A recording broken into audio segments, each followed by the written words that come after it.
Hello Libra, Sun Rising and Venus signs. Kamusta kayo? Sana po nasa mabuti kayong kalagayan. Welcome back po sa Star Tarot. At kung bago kayo rito, welcome din po kayo. Please subscribe, like, share my videos, and leave me a comment kung nakaresonate po kayo. Thank you.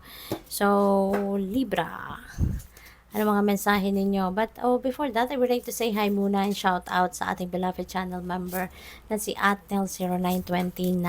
Maraming salamat po for being here and for the support no, sa aking channel. So, first message ninyo, shining through, napakaganda kasi this signifies na parang ano kayo ngayon, it's time to shine para sa'yo. It's time for you to excel, 'di ba? It's time for you to be successful. It's time for you to show off, no, what you've got, 'di ba? I-share ninyo sa mundo ano man yung mga talento mo, skills mo, gifts mo, na maaring worth sharing naman with other people. So, ngayon, ilalabas mo na yan, no? Maaaring merong opportunity, 'di ba?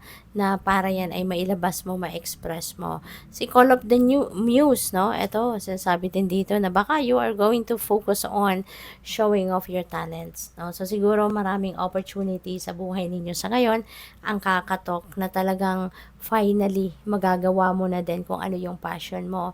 Magagawa mo na din or maipapakita mo na din kung ano yung mga talent mo, no? So, I hope you enjoy doing that kasi, di ba, when you are loving what you are doing and when you are doing your passion at nakakatulong ka sa iba, nakaka-inspire ka sa iba, di ba, mas lalo kang gaganahan at mas lalo kang, tawag dito, mas lalo kang magiging masaya kasi at the same time hindi lang sa ikaw yung nagiging masaya kundi nakakapagpasaya ka din ng ibang tao, hindi ba?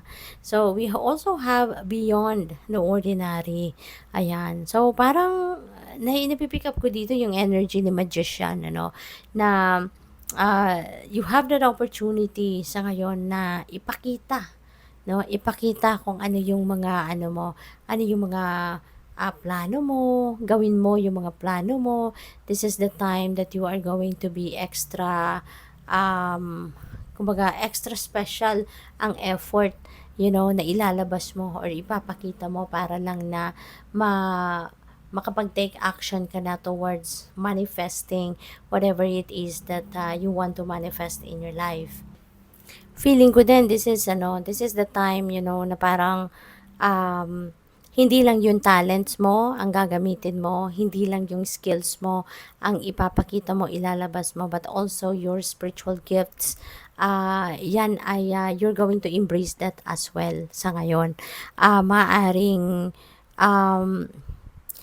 you will also embrace talaga your spiritual gifts sa ngayon at gagamitin mo din yan sa ngayon para makatulong ka sa iba, 'di ba? Kasi siguro meron din mga feeling ko dito advisor ang iba sa inyo, baka kayo ay mentor, life coach, mga ganon, ano, spiritual guide, yung mga ganon. Kaya siguro meron din mga tao dito na lumalapit sa inyo at humihingi ng advice, humihingi ng enlightenment, ng clarity, nagpapatulong sa inyo na mas maintindihan din nila yung buhay nila, mas maintindihan din nila yung mga sitwasyon na nangyayari sa buhay nila, you know. Kasi it feels like to me na kayo, marami na kayong pinagdaanan sa buhay, learned na kayo, you're also experienced in terms of life experiences, na marami na kayong natutunan, lessons, and also marami na kayong wisdom. Now, you're also a person of wisdom and you know pretty much, no, na life in itself is a mystery. Kaya siguro yung mga tao na lumalapit sa inyo at humihingi sa inyo ng clarity, ng enlightenment, you are also sharing your experiences and your wisdom with those people at binabahagi mo din sa kanila, no, na dapat nilang din maintindihan, 'di ba, na life in itself is a mystery. Maraming mga bagay ang nangyayari sa buhay natin na nagtataka tayo kung bakit nangyayari, bakit ngayon, bakit sa iyo, bakit sa kanila, 'di ba? You know pretty much, no, na ganun talaga ang buhay, and maybe you are also sharing that with other people na sometimes kailangan na lang natin i-embrace what is happening sa buhay nila, sa buhay natin kasi sadyang gano'n talaga ang buhay. 'Di ba? Life is full of mystery. Kasi nga 'di ba, God also ginagawa niya yung mga bagay in a very mysterious ways. Kaya hindi natin alam kung anong ginagawa niya. 'Di ba? Hindi natin nakikita kung anong ginagawa niya. Hindi natin alam, hindi natin nakikita kung ano yung pine-prepare niya para sa atin, 'di ba? And it feels like to me na you also know pretty much na ganun ang dynamics ng mundo, 'di ba? Kaya maybe that is also what you are sharing with your clients or yung mga taong lumalapit sa iyo at humihingi ng advice, no? We also have smoke and mirrors. Ayan. So this could be a reminder para sa iba sa inyo, Libra, na hindi lahat ng nakikita ninyo yun na yun. No? Hindi lahat ng nakikita ng ating naked eye, that's all about it. You know? Kaya kailangan natin na kung sa tao man, mas kilalanin natin ang tao para mas malaman natin kung ano yung pagkatao niya. 'Di ba? Kung sa opportunity man, hindi lang sa maganda ang nasa advertisement, yun na yun, maniniwala na tayo. We also need to dig deeper. We also need to research. We also need to learn kung ano talaga ang iba pang nakapaloob na detalye sa opportunity na yan. Yung ganun ba? Kaya, yun, no, wag nating papaniwalaan agad-agad, no, 100% sa kung ano lang yung nakikita natin. Kung ano lang ang nakikita ng naked eye natin. Because there could be more underneath that. Okay? So, by the way, Libra, thank you, for subscribing to my channel. And if you haven't subscribed yet, subscribe na po kayo.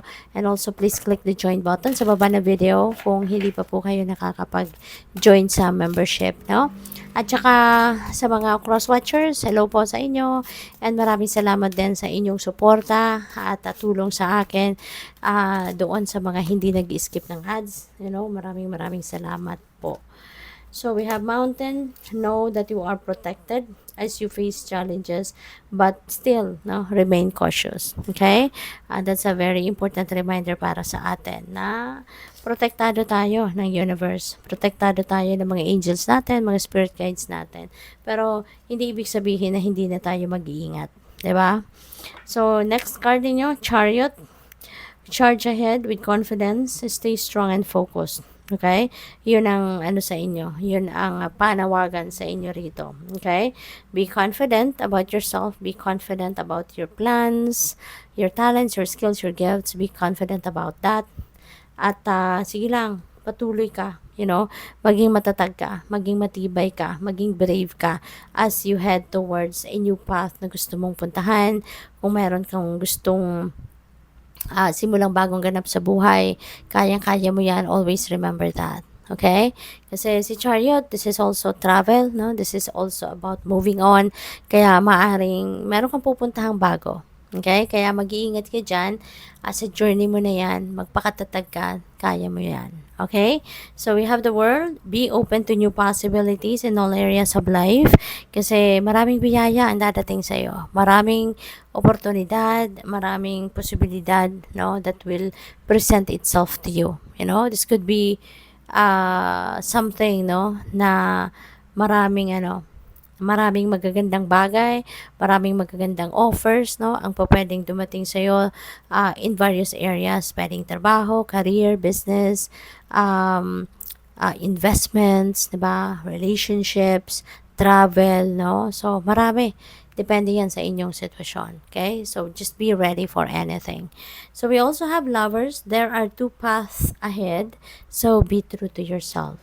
Okay? Ang importante dito, no? Maging totoo ka sa sarili mo. Always, no? Yun ang dapat nating isa puso, to be true to yourself. Napaka-importante na maging honest ka, maging authentic ka sa sarili mo, maging authentic ka sa nararamdaman mo, sa iniisip mo, para nang sa gayon, you will attract the same, no, from other people. When you are honest sa sarili mo, of course, you will also attract honest people, 'di ba? Kaya dapat kung anong gusto mong dumating din sa buhay mo, no, yun din ang gawin mo, 'di ba? yun din ang klaseng energy na i-project mo. Alright? So, tingnan natin. Ano pa? We have the world. Wow.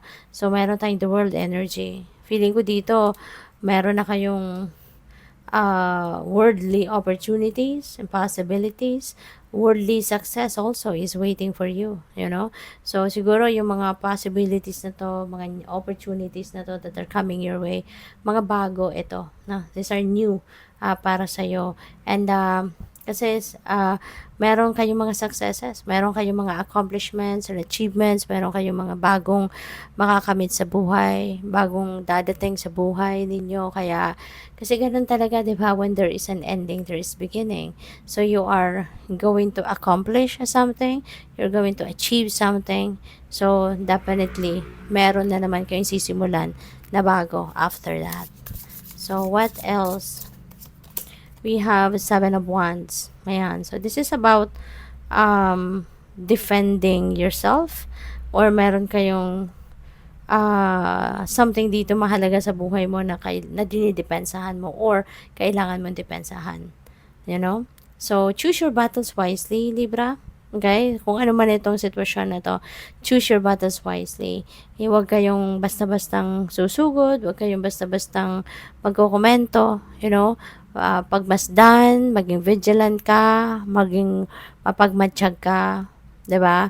Observe. I-observe mo muna kung ano mga nangyayari, no? Sa paligid or sa buhay ninyo mismo. Obserbahan mo muna 'yan. Okay? Kung kailangan mo depensa ng sarili mo, then go for it. But kung kailangan mo lang na kumalma, hindi naman necessary na lumabang ka, then kalma lang. Use your own judgment and discernment. Okay? So, what else? We have Ace of Wands.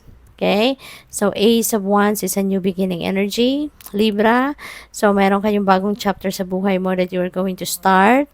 There is something new. Pwedeng opportunity. Ito na pwedeng opportunity to na darating sa buhay mo, opportunity to travel, pwedeng opportunity to for work, for a new career, you know, na maaaring dumating sa buhay mo sa ngayon, and you will be very excited about it. Kasi baka dream come true para sa'yo. Kaya congrats. Good luck. Thank you for watching. Love and light. Namaste.